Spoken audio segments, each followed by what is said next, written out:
thought I'd show you quickly. I've turned yesterday's bad day into today's good day.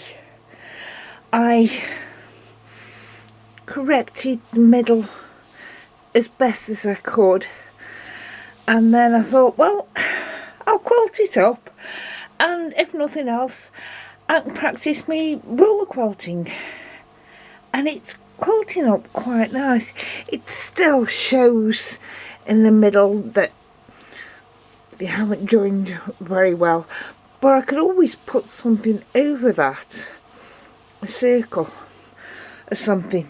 I'll see.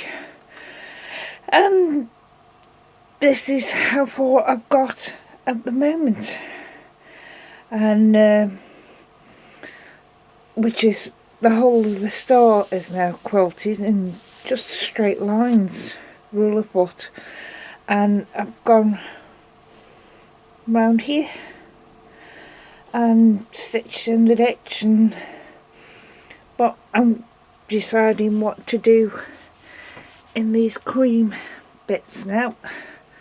So I'm going to put my feet up and watch some television, I think. Yeah, just thought I'd let you know that I'm a lot better today. And thank you for all your kind words.